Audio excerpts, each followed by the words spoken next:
We are at wet and rainy Djuma and Arathusa private game reserves, and some of you may be a little bit disappointed that it's raining because it means we are not out there looking for animals, but to be honest, it's a huge blessing, and this area is very dry. It's abnormally dry this early into our winter, so these late rains could make a big difference for the herbivores and the plant life in this area. And if we do manage to get out a little bit later, which we're all obviously hoping to do, we will in all likelihood see some very happy animals running around, because they literally will know that this is going to make a huge difference. It's been raining since about 9 o'clock last night, as we all dished up our dinner to eat, and we eat outside. The rains started coming down, and it was a beautiful, beautiful evening. A lot of lightning and thunder, an initial torrential downpour, and then it slowed down and has continued to just pitter-patter throughout the night until now. So it's been a constant and steady amount of rainfall over coming on about 9 hours now. So very good for the environment, but sadly with all the very important equipment in order to get these pictures to you, we cannot go out into the rain and get anything wet. So the plan is for now to answer any of your questions, and it is a great opportunity to answer any questions that you may be interested in sending through to us. Now, to do that, you would hashtag Safari Live on Twitter, or send through an email to questions@wildearth.tv. So, then the people in final control, Mickey and Tara, will go through the questions and try and relay them through to me on an earpiece. We've got VM on camera, and depending on how long we are stuck here for, some of the other presenters may come through and answer some of your questions too. So start sending those through to us, and I look forward to getting to help you understand what we do and answer any of the questions that you may be thinking of. Now, as I said, it's a little bit drier than normal for this time of the year. Our rainy season is during our summer, so we typically get rain in November, December and January. Those are typical high rainfall months, and we did get rain in those months, but probably about half of what we would normally expect to get. Since then, February, March, April, it has been very dry. We can get a few later rains at this period, but this has been the first substantial rain we've had in months. So it really will be wonderful to be able to head out a little bit later, and I'm hoping we will be able to, but we've all been standing outside and looking up at the clouds. None of us are too sure as to what exactly to predict. So Stefan seems to think that it's going to clear up fairly shortly. His theory is that he can hear the birds calling, and he thinks that that may be an indication that they may know the rain may be coming to a close. So that's something to think about.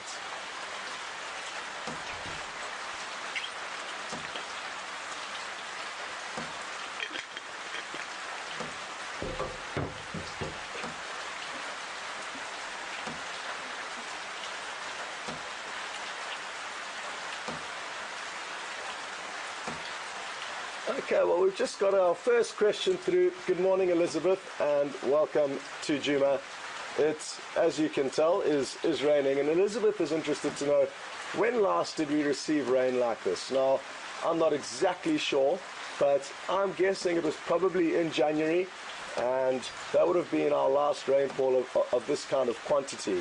So that's something to think about, and we're not entirely sure if we'll get more rain after this, but what we can assure you, Elizabeth, is that this is already going to make a huge difference to the plants, and therefore the animals that eat the plants out here. So a lot of the herbivores are going to get a few extra mouthfuls of food due to this rain.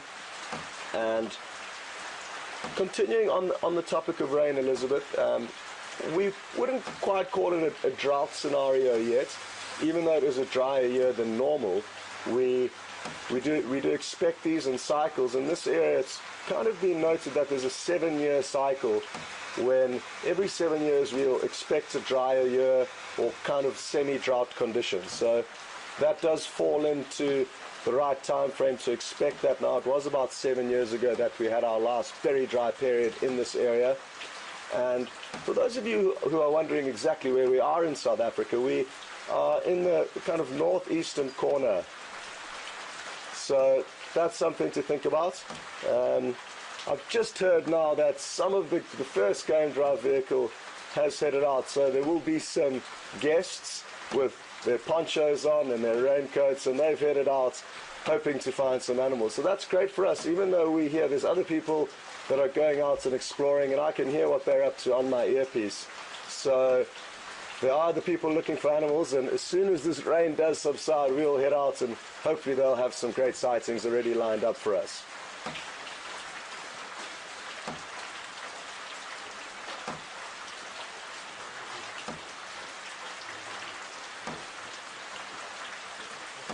One second, folks. I'm just going to turn down the game drive channel because it'll be more important for me to get an update when we do head out. Now that they're all heading out, it's creating quite a lot of extra noise in my ear. So one second.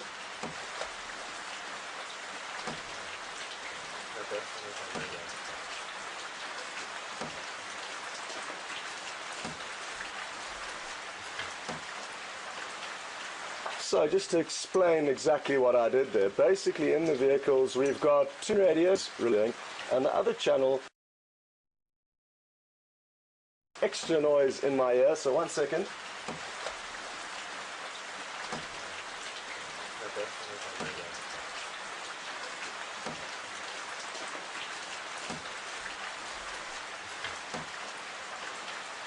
So just to explain exactly what I did there, basically in the vehicles we've got two radios, and the other channel links me to all the other vehicles who are out on safari. And it's vital that we do communicate and help one another when we are out here. It's a vast area, radio, as well as, for example, if one vehicle does out and he's searching a certain area, he'll let other vehicles know that he's there, therefore people can split up, and links me to all the other vehicles who are out on safari.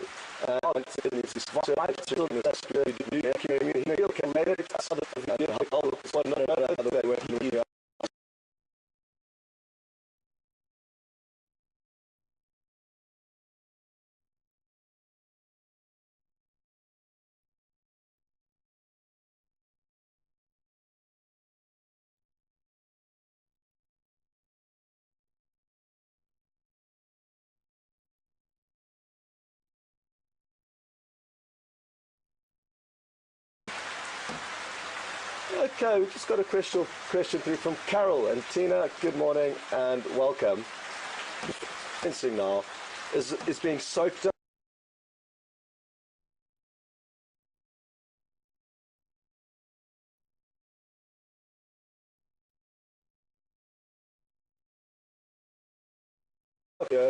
And therefore covers way about 45 minutes.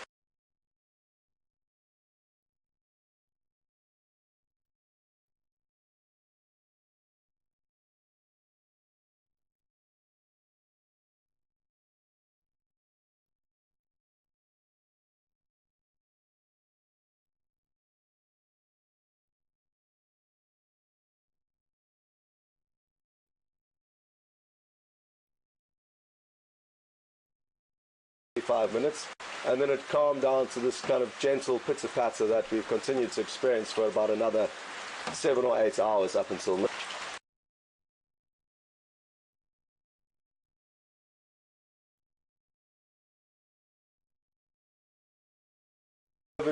November, December and January, and over that period there is a chance of hail, sometimes the size of golf. Snow.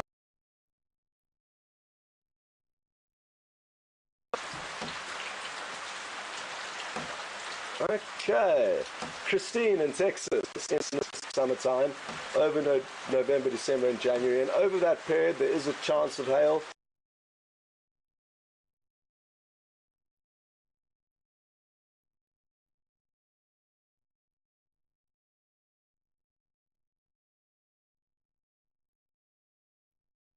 Animals will kind of hide out in this weather, or will they continue their natural movement?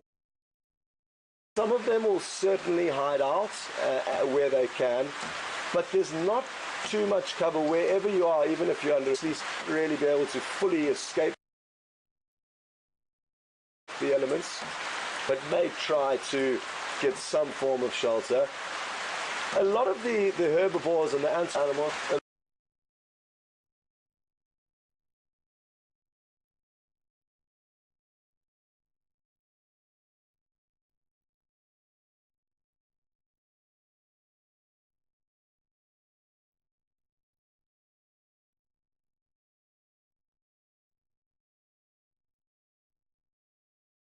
really be able to fully escape the elements, but may try to get some form of shelter.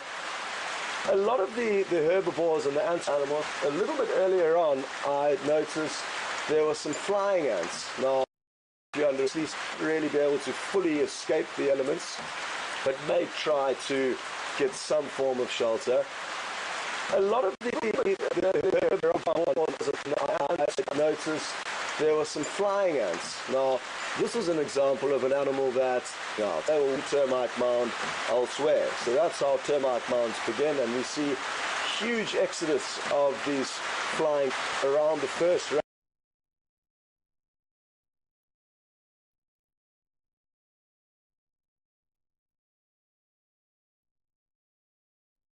So that's how termite mounds begin, and we see huge exodus of these flying around the first range. Now what's through the quarantine clearings, eating the termites that are very high in protein. And that's just an example of how certain animals will be brought out during the rains. It's not only the termites, we can expect the tortoises to disrupt now that feed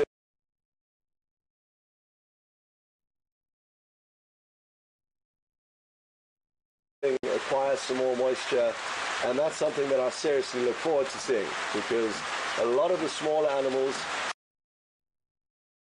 and that's just an example of how certain animals will be brought out during the rains. It's not only the termites, we can expect the tortoises to disrupt, acquire some more moisture, and that's something that I seriously look forward to seeing, because a lot of the small animals. Okay. Another good question, and morning, Jody.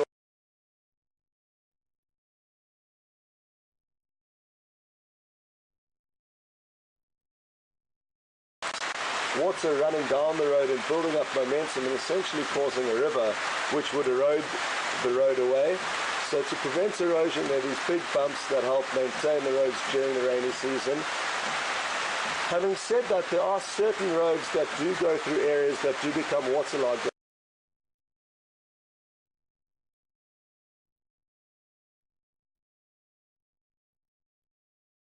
They also are in an area where you get a soil called black cotton soil. Now, black cotton soil is like a sponge.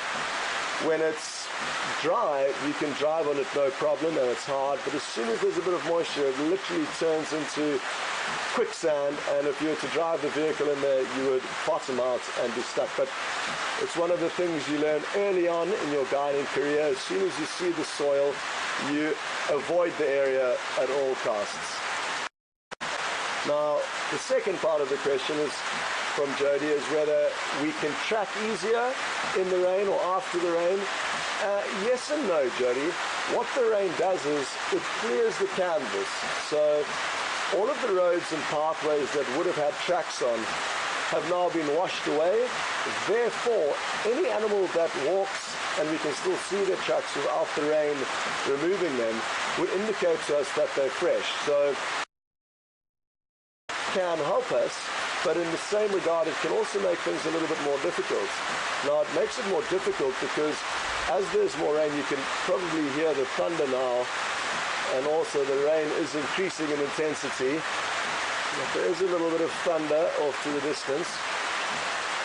Now, the reason why the tracking becomes harder is you can imagine a lot of the soils, as soon as they become wet, they will harden and compact.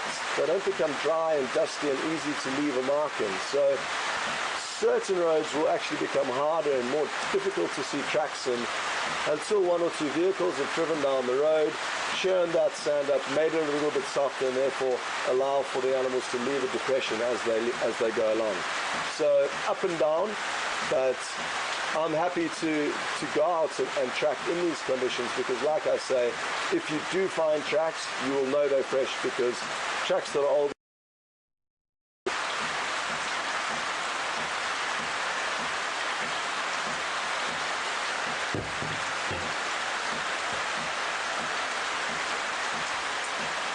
Aha, we've got a question through from Norm in Michigan. And again, thanks so much for sending all these questions through. There have been some great questions so far this morning.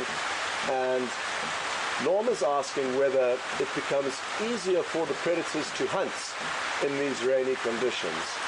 And I think it certainly does, and I'll tell you why, Norm. Because there's rain creating a lot of ambient noise, it will make the approach of the predator that's sneaking up on its prey a lot more muffled, and therefore they'll probably not hear it coming.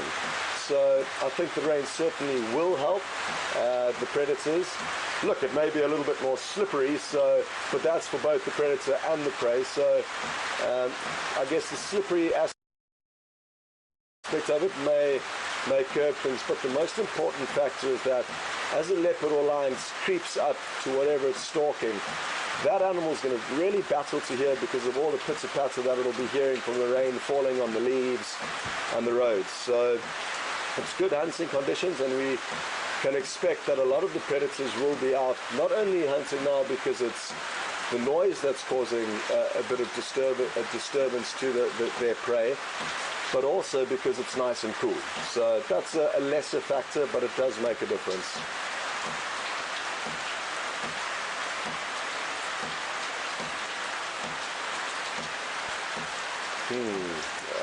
Okay, now Jan, good morning and welcome.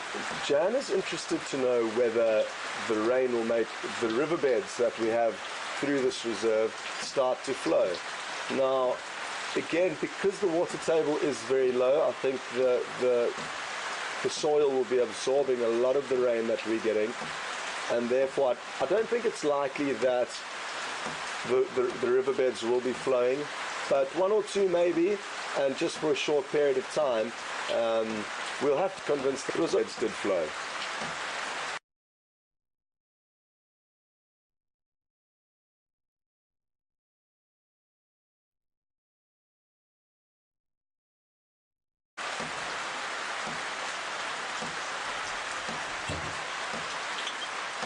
So if you cheer and wait for this rain to stop,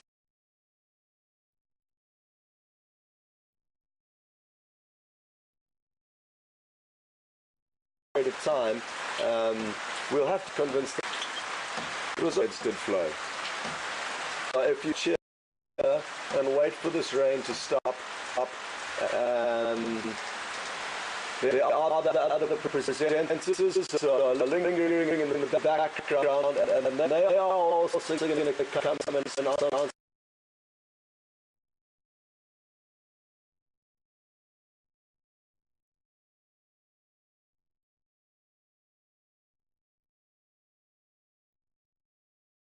answer your question shortly.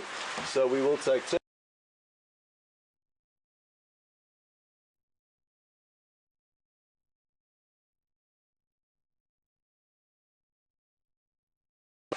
as well as a few small animals like snails and okay, Georgiana in Illinois, good morning.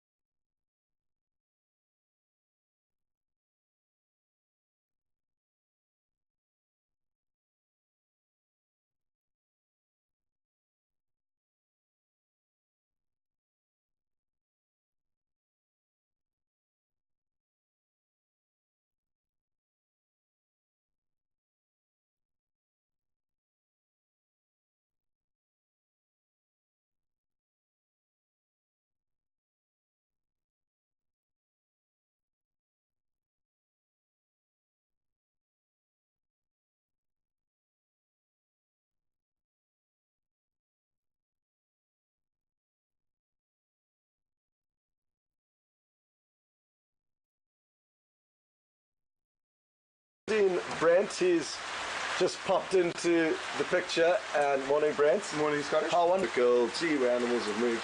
But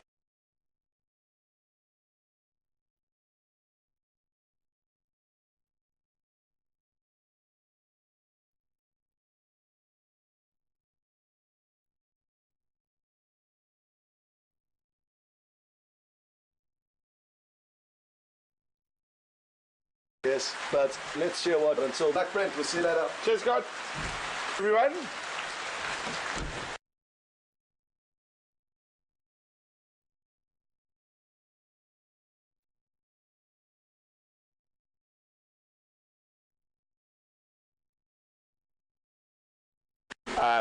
Nice and damp this morning.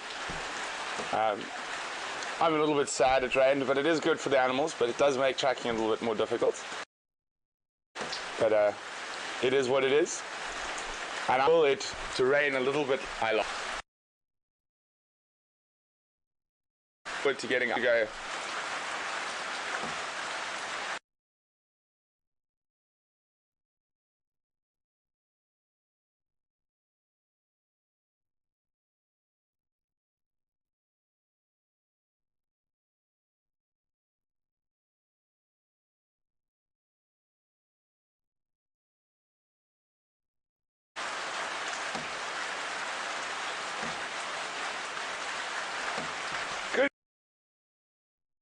Good morning, Lucy. But very, very seldom.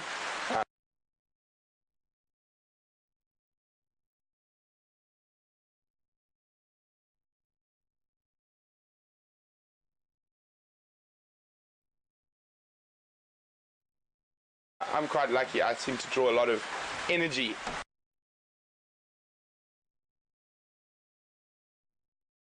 from being out in the bush, so I don't get tired too often. Good.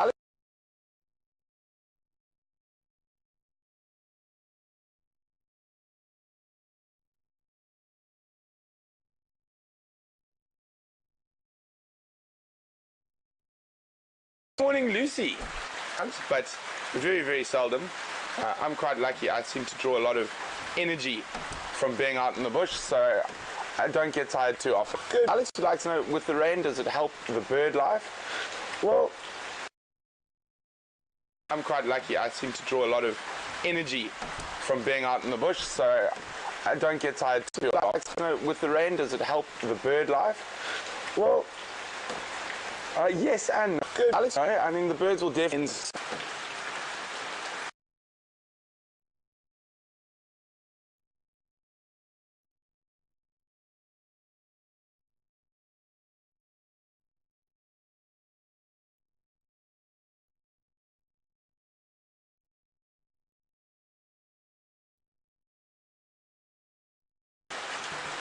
Sorry, I forgot to mention that what the question was, does the rain help bluebird food for a bit longer?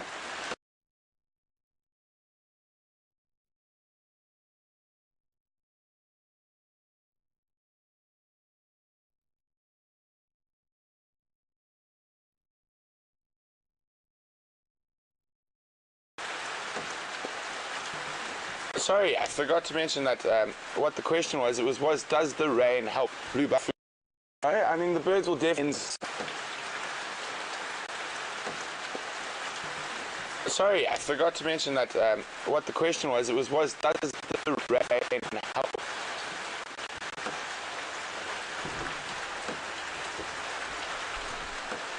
Bluebird food for a bit longer. And it's going to be working quite often when they're not on leave. We're going to have two directors working at the same time. So we're very excited to have Tara joining us here. Sorry, I forgot to mention that what the question was, does the rain help?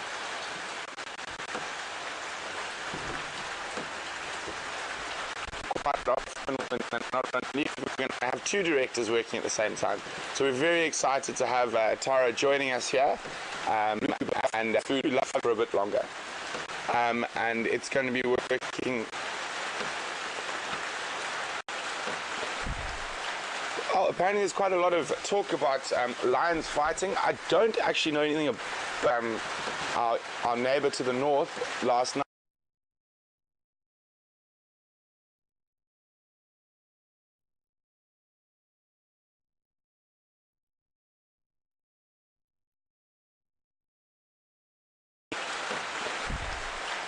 Oh, apparently there's quite a lot of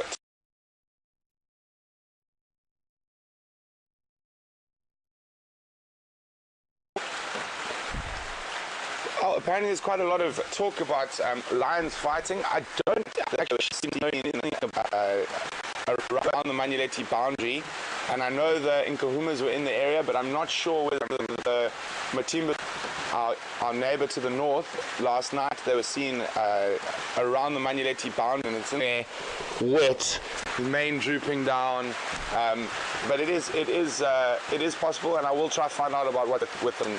Because apparently the feed's a little bit choppy.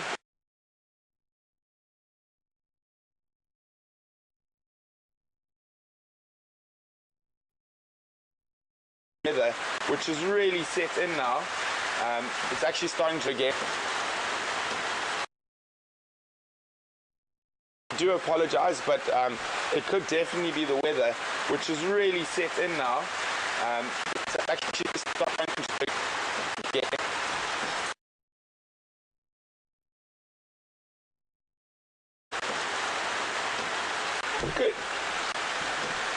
Good morning, really, and it's always good for us.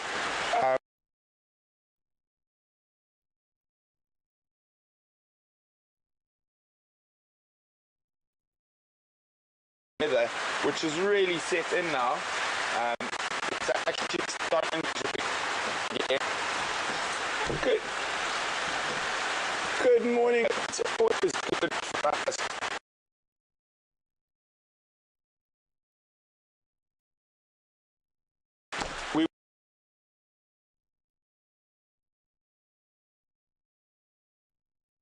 You can ask us a little bit about ourselves and camp life, living in the bush. But we will definitely try to find out more about those lions. You guys out there, maybe you online and you know more than me, or anyone, if you know a little bit more about these lions.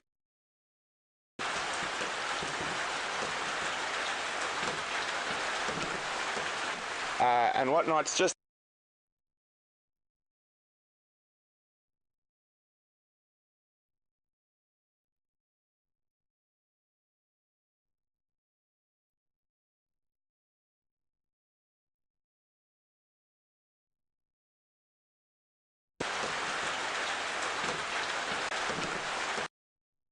around us at the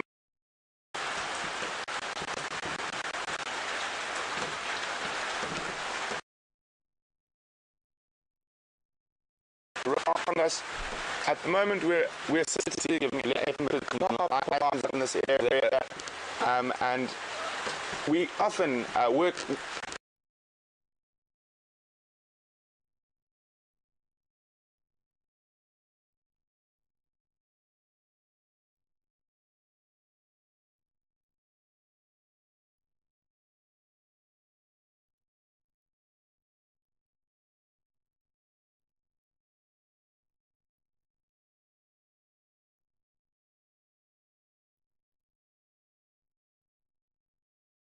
And we're very, very lucky to be in a place like Djuma and Arathusa, and to have the support.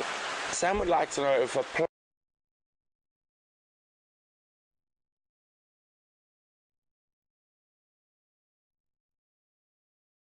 possibly knows a little bit more about spiders than me, and see if you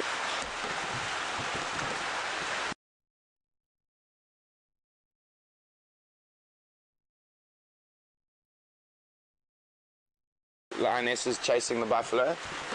And then, oh no, see, now I said there were two, I lied, there are more. I just the first two that came up. Another one was with my favorite leopard, the Djuma young male. Ah, there you go.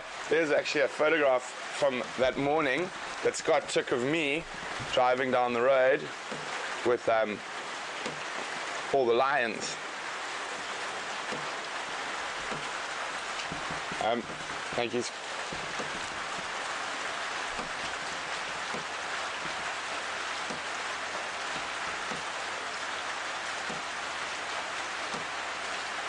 So, sorry guys, the signal's a bit bad. So what we're viewing is a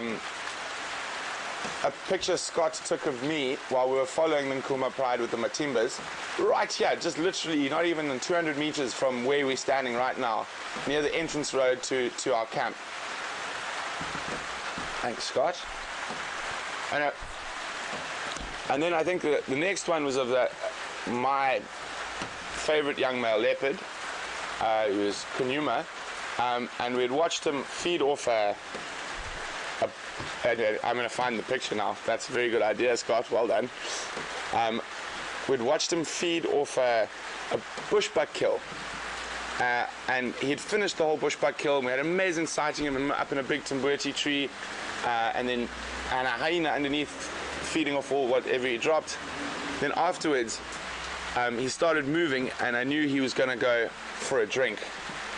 We just happened to get to the water at the right time with some fantastic photographs of himself and his reflection, because it was so, the night was so still, and it was dark, and it's fine. Where's my, here we go. Ah, yes. Another photograph, this one. This one I took of Scott with the lions and the buffalo, and Scott sitting on the Djuma Dam wall, also looking at the lions and the buffalo.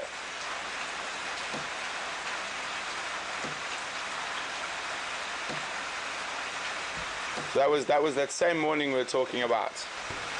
So, we have an answer about what species of spider this is.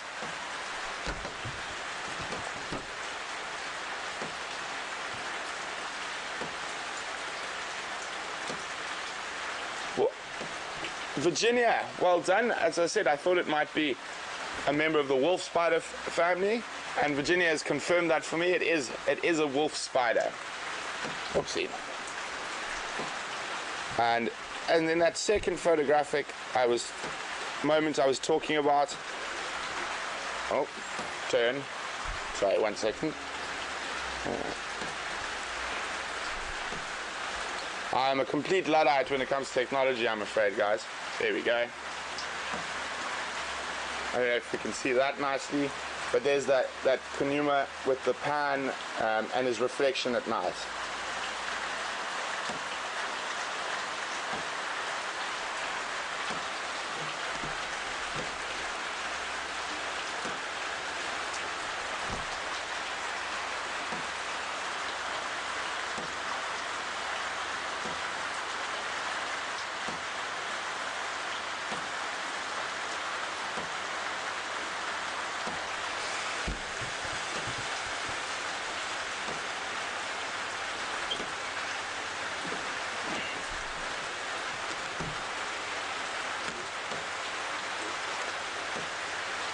Good morning, Maggie from Vancouver.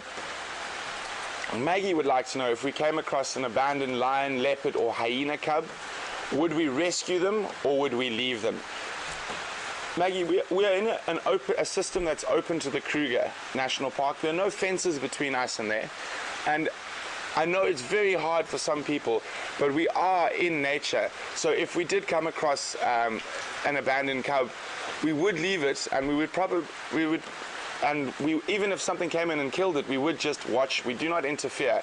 We try to interfere as little as possible in the natural behavior of animals. So we would not rescue any of those animals, or any animals for that matter. The only time in this area where you intervene with an animal is to say if it's been a human error or human fault that has caused an injury or a separation or something like that animal. So, for example, when I worked in the southern Sabi Sands, we found an elephant that had a snare around its foot, and it was cutting quite deeply into its foot. So we did dart that elephant and remove the snare from it. And is there a lodge on it? Well, Carol, Arethusa is sort of to our southwest. Djuma and Arethusa actually share a boundary. The Arethusa Lodge, as the crow flies in a direct line, is probably about 4.5 kilometers. And it has a wonderful lodge that's set on a big waterhole. So quite often you can enjoy amazing sightings of elephants coming down to drink. There's always hippos in front of the lodge. So I hope that helps, Carol. There's a very nice lodge in Arethusa. And then there are 2 lodges on Djuma. But I'm going to take a little break and go. Let's help Scott to try find some frogs and stuff to talk about, and we're going to hand over to Steph for a little bit. Thanks, Ben. Yes. Enjoy. Very well. Good morning, everybody. It's good to see you all again. And I must be honest with you, I'm a lot drier than what the other 2 guys are. I don't have as much hair to keep dry. So,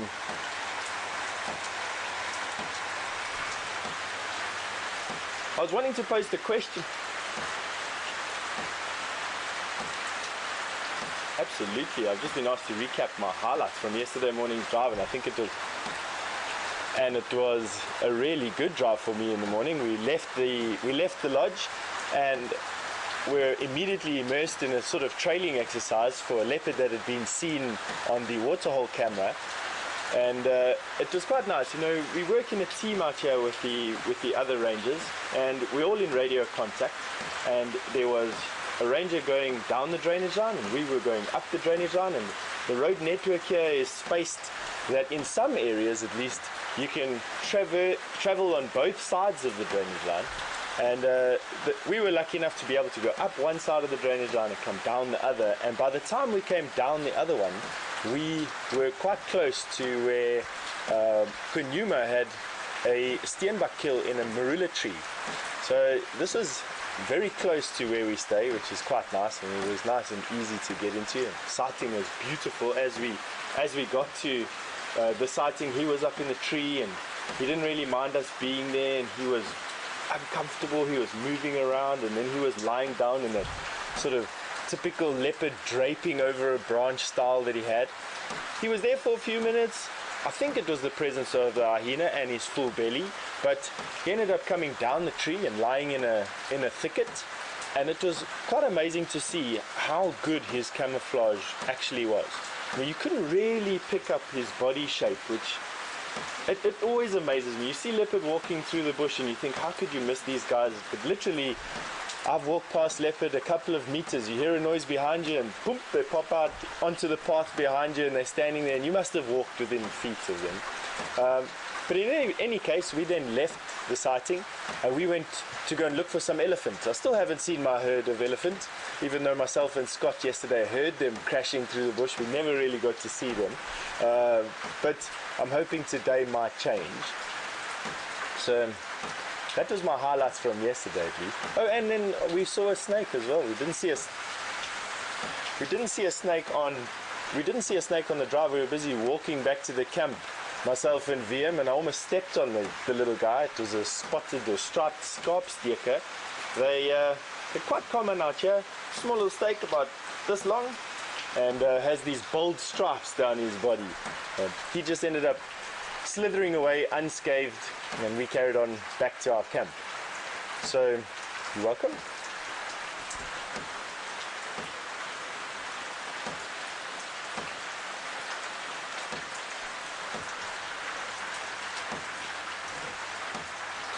So Sarah, welcome, hello, and it's Sarah from Texas, has asked me what countries have I worked in and what are my favorites. I've worked in South Africa, I've worked in Botswana, I've worked in Zambia, I've worked in Tanzania, I've worked a little bit in Kenya, and I've toured a lot through Namibia. And I must say, at the moment, I have a bit of a liking for Zambia. Zambia and Namibia actually probably my two favorites. I really enjoyed the difference in wildlife that I saw in Zambia, and there, unlike in South Africa, and both have their pros and their cons, the Zambian way of doing conservation is inclusive of the people in an area, the traditional people in an area. So they have a nature reserve or a game reserve. Around it is a buffer zone called the game management area, which is owned by the tribe and managed by their chief. And then outside of that is where people live. Now, when you're driving around through Zambia, you can be in a national park, and you can cross out of the national park into a game management area and see people harvesting wood and hunting and selling off concessions for photographic safaris, or building roads, or collecting bush medicine. It's actually quite amazing to see. And I must say, it was quite refreshing. It's different. It's something to get used to, sitting in an elephant sighting and having 20 ladies walk past you with their axes on their shoulders going to go and collect firewood. But it definitely is quite refreshing compared to, say, the Namibian national parks or the South African national parks, which are predominantly fenced and people live up to the fence, but there's no mixing of the people and animals in South Africa's national parks, at least anyway. I see this little spider on the bonnet. Now, I don't know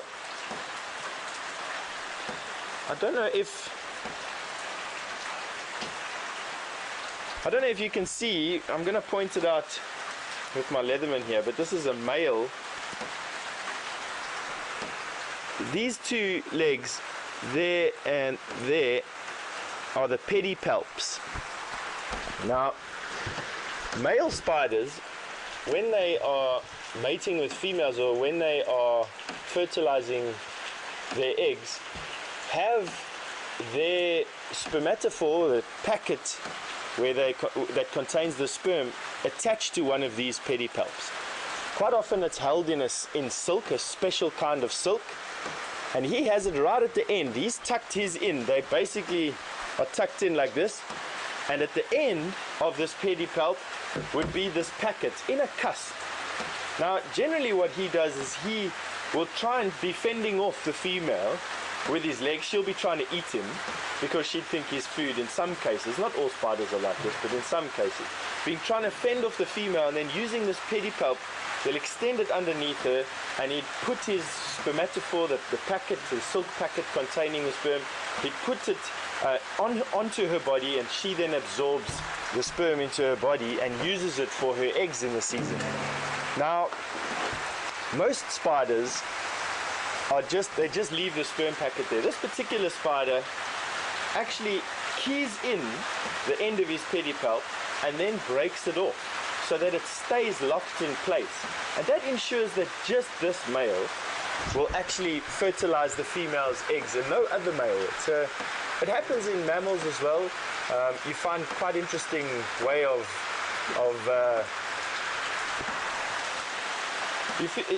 you find it in whales as well, and also in dogs. A very similar thing happening where males of a certain species definitely try and make sure that only their sperm is the one that fertilizes the female. Now, this is not one of the most venomous, or they call it spider of a medical importance. Spiders that can actually do damage to you out here. There's only 4 of those in this country. We have the black widow, or the black recluse as it's called in some parts of the world. We have a sack spider, we have a violin spider, and then in the desert we have a 6-eyed desert crab spider. But 2 of them have the same type of venom, and 2 of them have the other type of venom. They are cytotoxic and they're neurotoxic.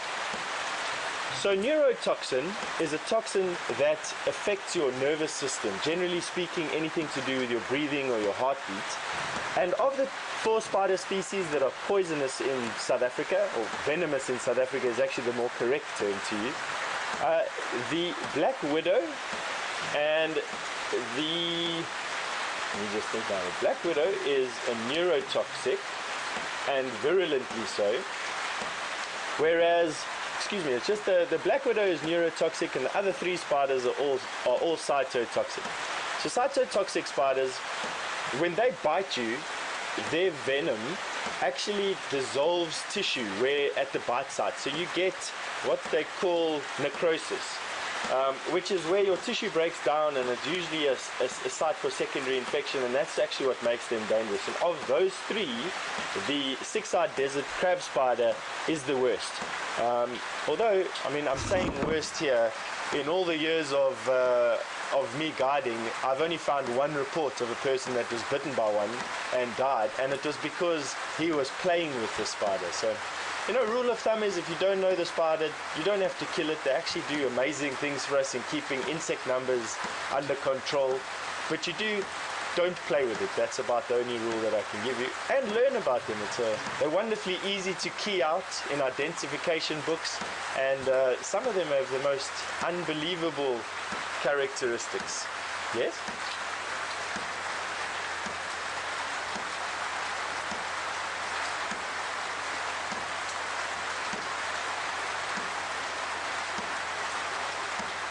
So Kathy in Indiana has asked if when it rains we find a lot more crawly things in and around the camp.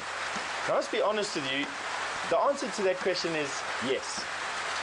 Generally it rains in summer, generally it's quite warm, and both of these factors have an effect on insect numbers. So we definitely do find in the summertime, when it does rain here, more insects than when it doesn't rain here, which is in our winter time, where it's cold and where insects are not really that prevalent. I'm going to help this little guy back onto the bushes. He's freezing on this cold bonnet. I'm just going to disappear while I put him down.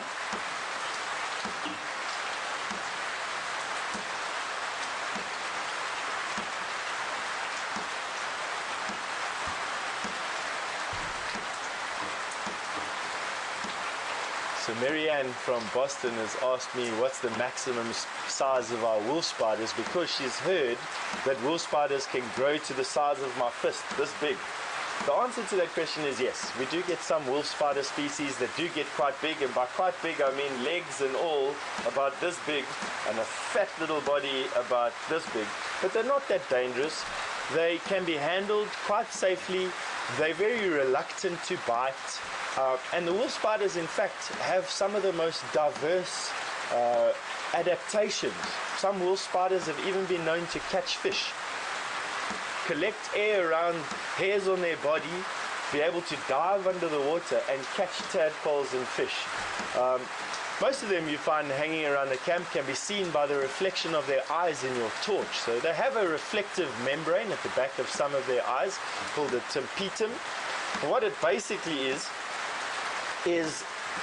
you have the eye, which is nestled in a socket.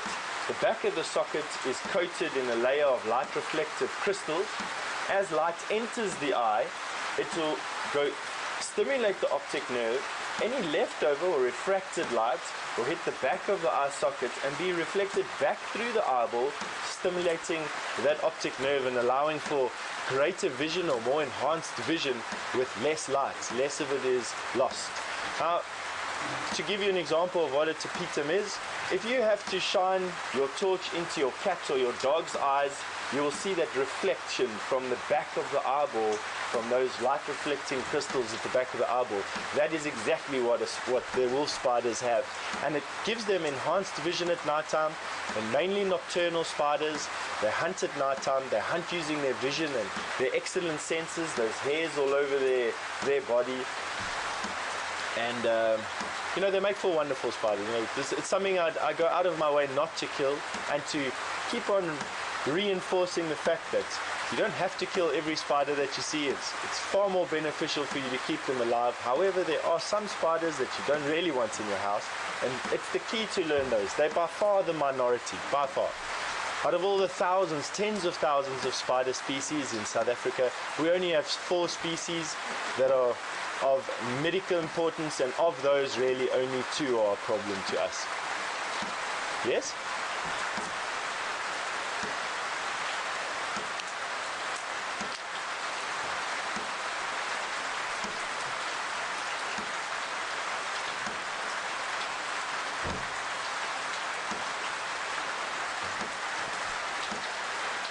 Hello Samantha from Connecticut, welcome. It's nice to get a question about this, and thank you for being concerned about our safety here in the bush. But the question was, what do we do to take precautions against getting bitten by these poisonous spiders? Obviously, here in the bush, we're trying to live in equilibrium with the animals here. So you don't want to use too many insecticides and keep your doors closed all the time and really be a panic about it. You won't live easy out here if you panicked about everything. But the general rule of thumb is you keep yourself nice and clean. So you keep your environment nice and clean. That'll limit insects that come into your room in search of food. That'll limit the predators that hunt those insects. So definitely, for me at least anyway, number one rule of thumb is you keep your space nice and clean, and you'll therefore limit the amount of spiders or predators that come into your bedroom.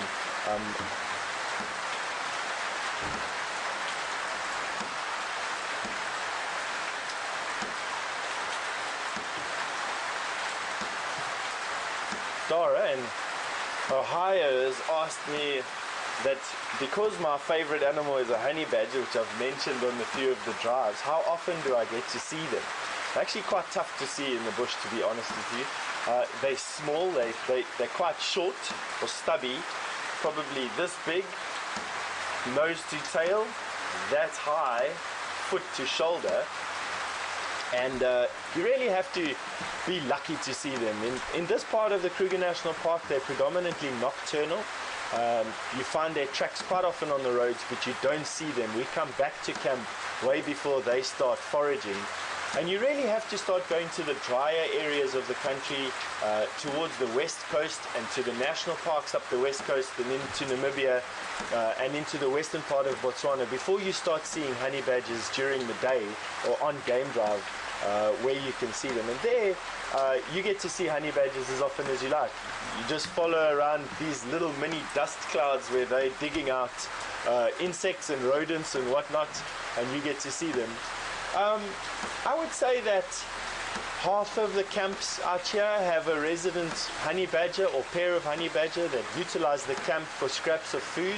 But we keep quite a clean shop out here because of the hyena presence close to the lodges, so there's no honey badgers that are residents at this particular camp. Thank you very much for that question. I don't see them often enough is probably the short answer.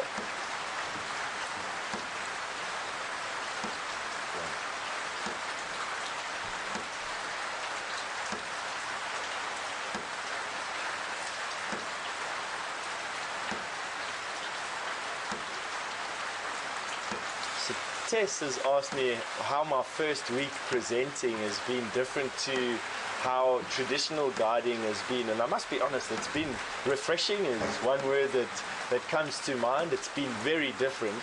I like to talk a lot, and generally having a camera behind you and being able to converse with an audience that's sitting in a completely different country has been quite alien. It's been quite fun, I must be honest. And the fact that we get to spend so much more time with the animals is something that I enjoy to do. I enjoy animal behavior, and the way that we do the shows here, the way that we present the shows to you here, allows us to spend an extraordinary amount of time with some really cool animals. And it's definitely a bit easier in some ways as well. As you can imagine, people who are coming here and paying for holidays quite often keep you busy from way before sunrise to just before sunrise in some cases. So it's definitely been a nice balance between being on safari and being in the bush, still being able to interact with guests and with questions that are coming from all over the world, but not really having that massive pressure that comes with dealing with people on holiday and in the back of your vehicle. I mean, diverse people as well. Yes. Yes.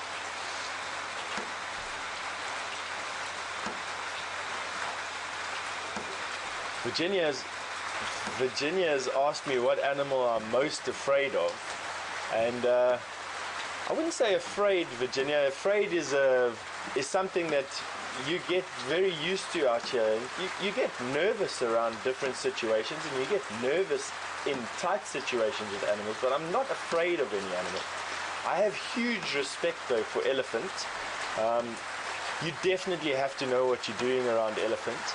And I don't pick up venomous snakes. So I'm not a person who catches venomous snakes easily. I'll definitely catch them with grab tongs, and in the instance of any of the spitting snakes out here with goggles on. But I'm not a big fan of catching venomous snakes with my hands. For the rest of it, you know, it depends on the situation. If you're in very thick bush and you're following up on some lion tracks or on some leopard tracks, the situation can get quite scary, but it's not that I'm nervous or afraid of much. Huge respect, not so much afraid. Yes?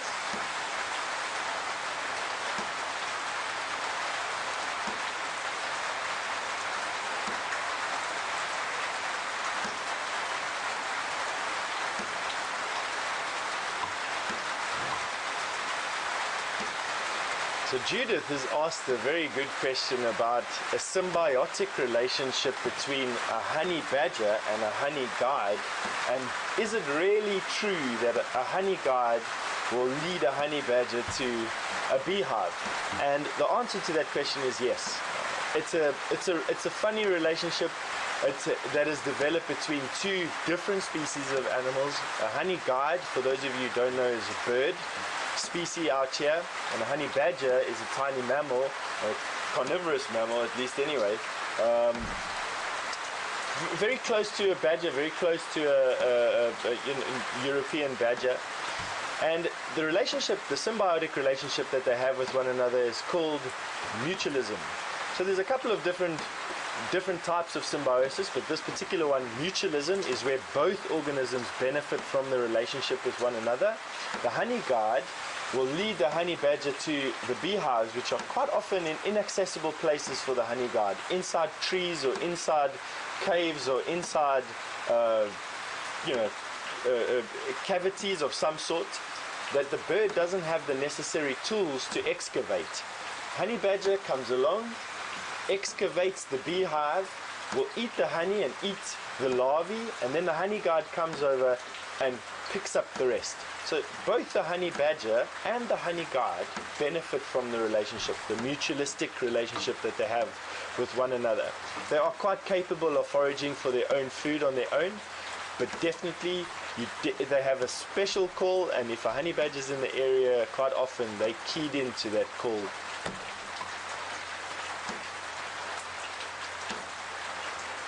Sounds like the rain is letting up. So Elizabeth has asked if, along with the honey badgers, we get skunks in this area. And I'd say the closest thing to a skunk in this area would be a striped polecat. They're very rare to find in the Sabi Sand, but you do find them in grassier areas. I personally have only seen them on the high veld, not in the low veld. They're very rare. In a 16-year career, I've only seen one. I have got a case of books here next to me, and if you'll allow me a couple of seconds just to pick up a reference book, I'll show you what one looks like.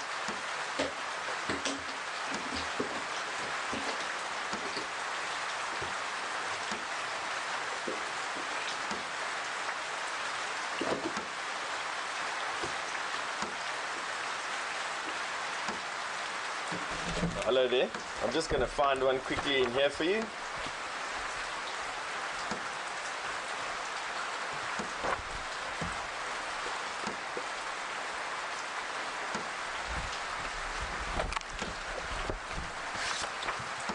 So this is like a field guide's Bible. It's called the Smithers, The Mammals of Southern African Subregion by Ray H.N. Smithers, and it's a fantastic book to have on hand, I must be honest with you. So,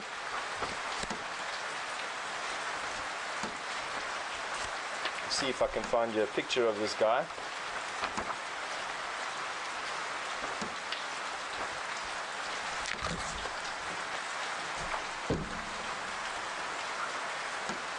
So, there's the honey badger we were talking about. And there is the striped polecat that is the closest to a skunk that we're talking about. So it looks quite similar. Those black and white markings on it are a very clear indication. It's a warning sign to other animals to say, don't come close to me, I'll do something to you. In the case of a honey badger, it's this naked aggression that they have. In the case of the striped polecat, it's a over-enlarged, very similar to a skunk, I suppose, an over-enlarged glands in their rectal area, and they can actually spray or paste out this noxious fluid that's a deterrent to predators that want to prey on them. You'll notice some of the more common animals around that you'd see on evening game drives are the two genet species that we have over here. Seeing a honey badger, although they're quite common, is quite rare to see in life. These guys don't occur in large numbers in the Kruger National Park, at least anyway. And then you have the civet, the African civet, a very common animal out here, also nocturnal, quite difficult to get on film, but something that we see quite commonly out here. So I hope that answers your question. Yes.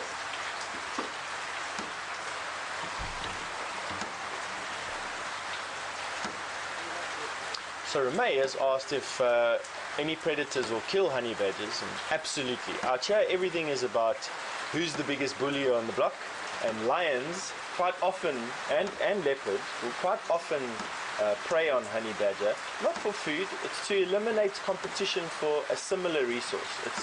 They all compete essentially for the same food or for the same energy availability out of the prey species that they have. And lion in particular, I've seen, will go out of their way to chase off and chase off and catch, at least anyway, any of the smaller cat species, including many of the smaller mammals as well that are in competition with them. Jackal, for instance, hyena, honey badger, all of them fall prey to lion. Leopard, of course, will also hunt honey badger. I have seen leopard feeding on honey badger. But I think it's more just a competition that leads to a food source rather than a food source that's a prey item. So honey badgers are solitary. When a female comes into estrus, she also goes into a sort of pre-estrus, which is a very clear signal that she's going to be ovulating quite soon. Her body gives off a lot of signals chemically and through her displays. This then excites males, and she won't immediately ovulate. She will have a period before she ovulates, and what this does is it gives all the males in the area a chance to converge on her and to fight with one another for dominance, so that the best male, the male that can give her babies the best chance of success in life through being the strongest or the most adaptable or the cleverest in whatever sense you want to put that, and whatever mix you want to put that. And she will then have a litter. Generally speaking, she gives birth underground. And she gives birth to 1 to 6 little cubs. And once those cubs are a few days old, she will move them from den to den until they're a few weeks old. And then what happens is she will then bring them out of the den and they will begin foraging with her. Generally speaking, I've only seen honey badgers with 1, maybe 2 little cubs into adulthood. It's quite tough being a single mom out here in the bush. And quite often the mortality rate is quite high. You're looking at 80% on average. But it's the way that things are out here, and they are relatively common. I was asked if badgers are part of the weasel family, and yes, generally speaking, they are vivirid, and weasels are definitely part of the Viviridae family, and as are honey badger. Thanks, Marie, for that question. Oh, we have Mark that's come to join us. Hey, Mark. Hi, Steph. How are you? Good, and you? Good. It's been good having you with us. I think. Thank you. It's been a great opportunity to learn from somebody as well. Hi, everybody. My name is Mark. It's great to be with you here this morning, albeit under the cover. But great because of finally we're getting a little bit of rain, and it's going to be a much easier dry season. With, are you going to go? See you in a bit. Okay, thanks. Sorry to barge in.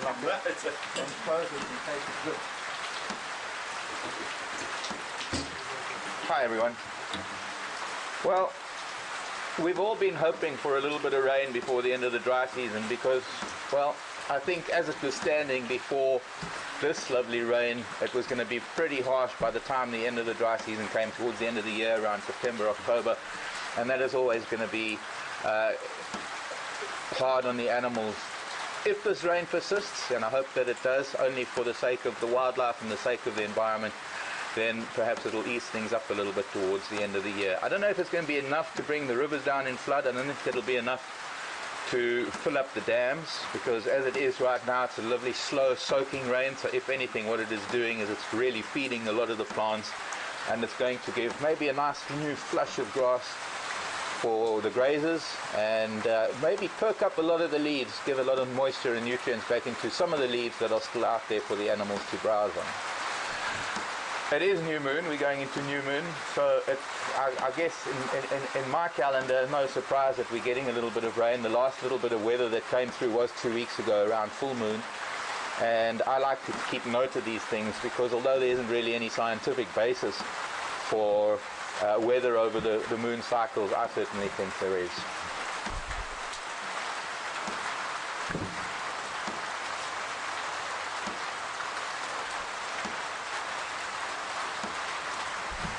Judy in California. Hi Judy, thanks for the question. Judy wants to know how much do we normally get in terms of rainfall. Annual rainfall in this part of the Sabi Sand is probably in the region of about 500 millimeters, 400 to 500 millimeters.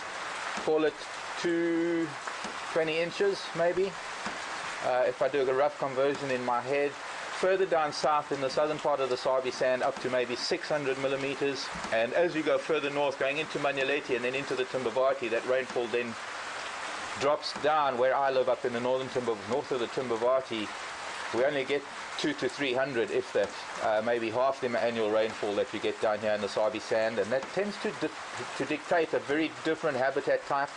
It tends to dictate a different collection of trees or diversity of trees, because there's some trees that are down here in the south that don't really do well in the drier conditions and vice versa. There's certainly trees up there that we don't get down here in the south, maybe because it can be a little bit too wet. But of course there are other factors that are involved. I mean, there are soil types and other things. But there is a very marked difference between the vegetation types as you go through different rainfall areas, and that does, I guess, stand to reason that the highest rainfall areas have the densest and lushest vegetation. I don't think, though, sorry. Bularay, hi there.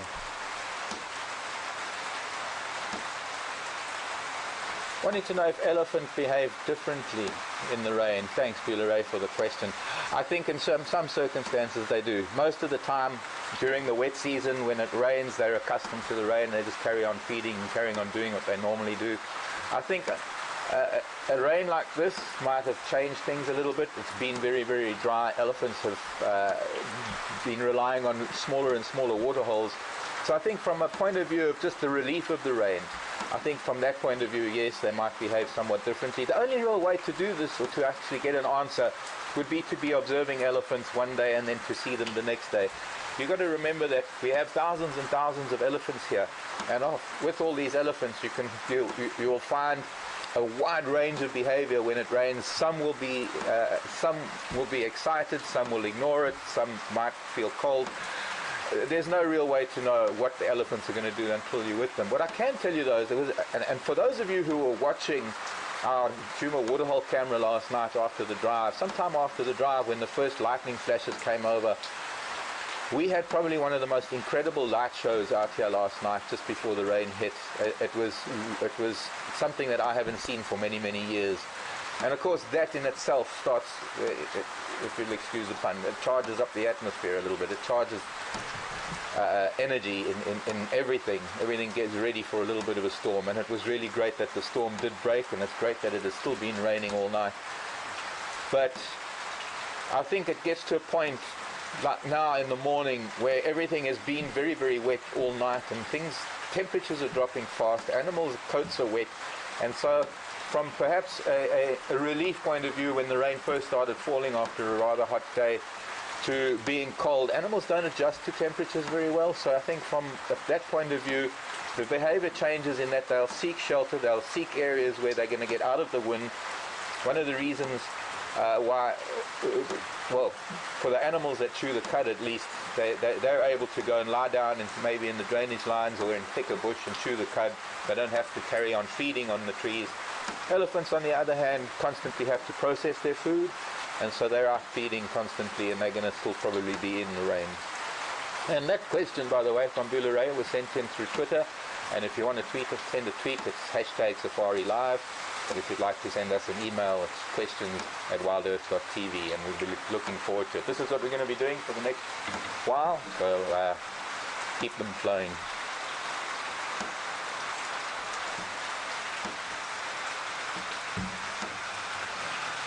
Chris, hi Chris. Animals that come out in the rain that I'm looking forward to seeing. It's a very good question, Chris, because there have been animals that are normally out most of the summer months in the dampness and the humidity that comes with the rainy season, that we haven't been seeing so much of in the last few weeks because it's been so dry despite having really warm temperatures. And I think two creatures that are very important to the environment, two creatures that I do look forward to, one of them is the millipedes, and I've already seen millipedes coming out this morning. In fact, during the night there were a lot of millipedes out, and we get many different species of millipedes, from tiny little ones that are like as thin as a thread and maybe only an inch long, to some of the really, really big fat black ones that maybe can be as thick as my fingers and 6 to 8 inches long.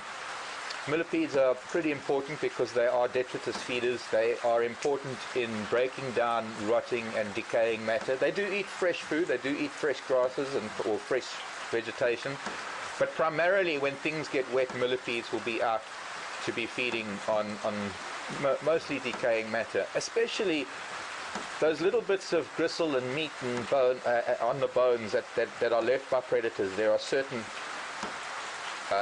arthropods or invertebrates that will come out. When I say that they're insects and millipedes and snails, the snail is the other one. The second I was thinking of was the giant African land snail, which is quite a remarkable creature. I'm expecting to see any number of them out on a day like today. Probably their last chance to feed before the dry season.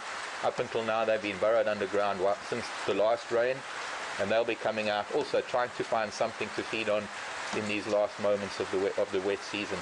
This is going to be our last chance to see some of these arthropods, and so it's going to be great to go and have a look a little bit later if they're still going to be around. You know, everything has to be broken down. Everything has to be returned to the soil as trace elements,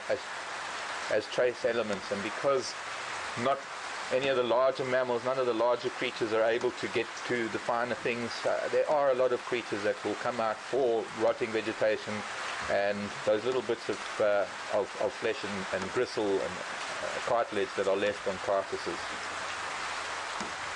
Not seeing any yet.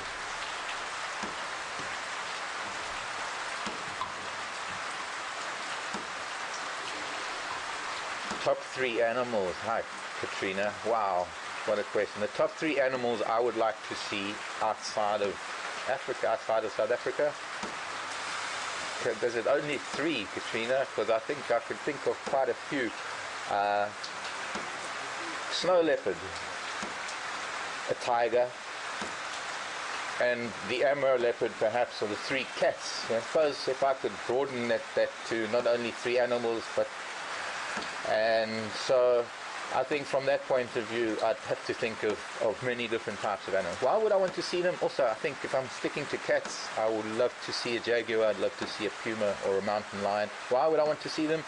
I would want to see them firstly because they are other members of the cat family, and having studied lion, leopard and cheetah, of the big cats, for so long, having lived with them for so long, I'm intrigued how they live. The snow leopard, because it has managed to carve out a niche in an entirely hostile environment in the mountains and pretty snowy, cold conditions, they're still able to survive. The mountain lion, because it's the biggest cat in the Americas. The jaguar, because it's bigger than the leopard. And of course the tiger, well, because the tiger is the biggest cat. I think that's most certainly one of the reasons to see a tiger. I think if I have to think of continents, well, islands rather, island of Madagascar and the island of Australia, and then of course the Galapagos Islands are 3 islands. If I can expand that from 3 animals to 3 islands, and that is because these islands have a diversity of animals and a diversity of life that is unique and so endemic to those islands, because they've been separated from mainland for so long that what occurs in those islands occurs nowhere else on the planet. So I think from that point of view that the Galapagos are not going to be there forever. They're a declining wonder of the world, and just to see I've read a lot about island ecology, and there's a remarkable thing that happens on islands. There's a tendency for things to become giants and things to grow differently, to speciate differently, to do things different to the way things happen on mainland continents. And it's that adaptation to new lands, that speciation that occurs in places like that. The marsupials of Australia I'm interested in, the lemurs and the baobabs in Madagascar. Why? Because they're so different to anything that I've seen here in Africa, and because for me, being a naturalist, it would be like visiting another planet. For me, everything will be full of wonder. Almost everything that I see will be absolutely wondrous. So it's a very, very exciting prospect, trying to contemplate going somewhere else to see some really wonderful creatures that I'll only ever see in film. Thanks, Katrina. Thank you for the question that came through on Twitter. I don't know whose water this is.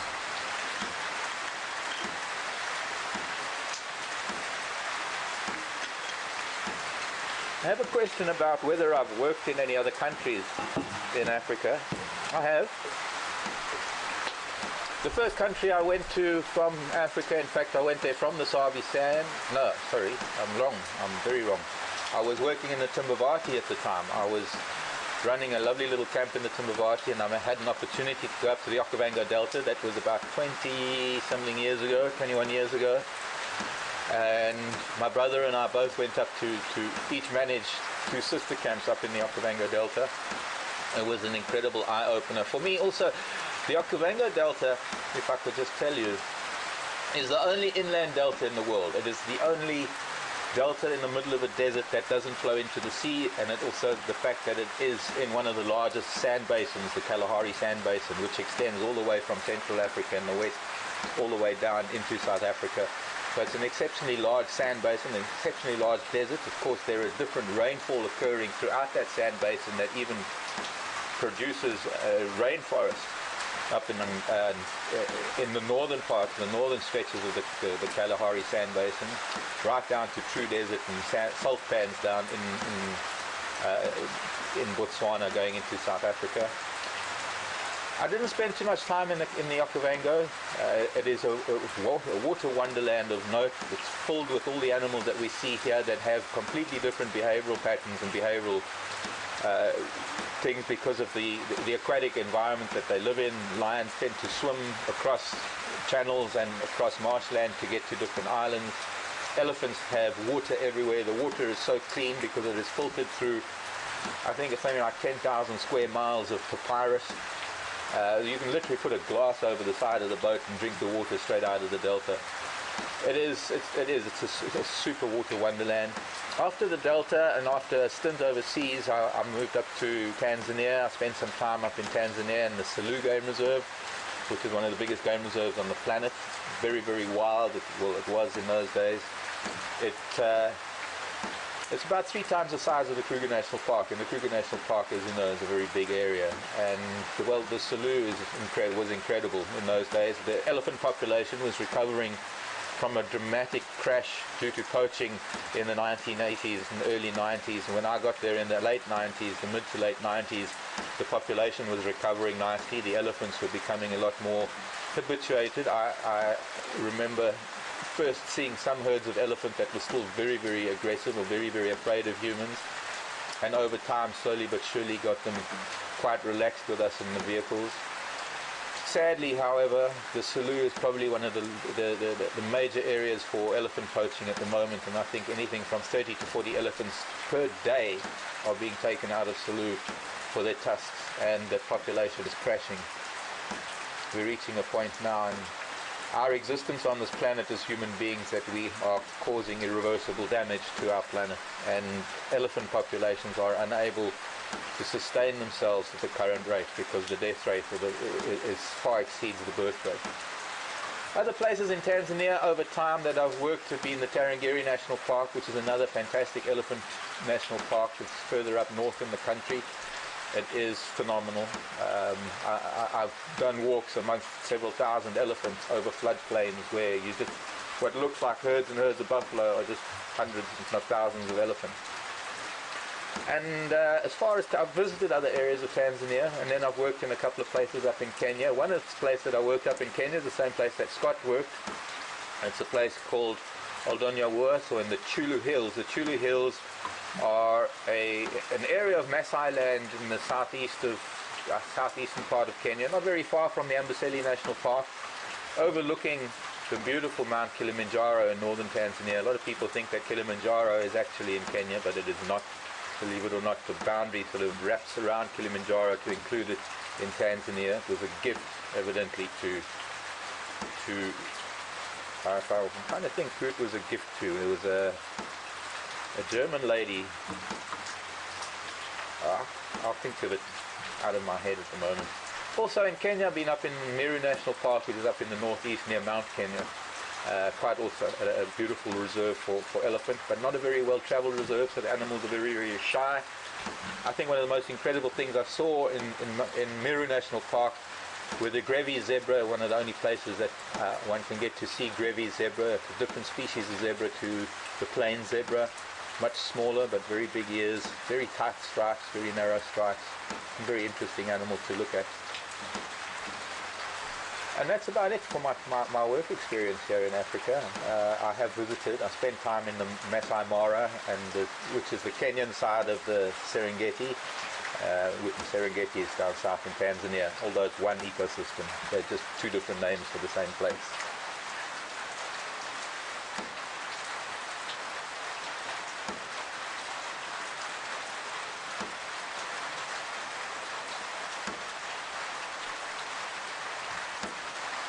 Hi, Clancy. Very interesting question from Clancy in Ohio. Clancy wants to know, with my experience in the bush, having lived in it for some time, what is my opinion? What does my gut feel about the dry season, the coming dry season?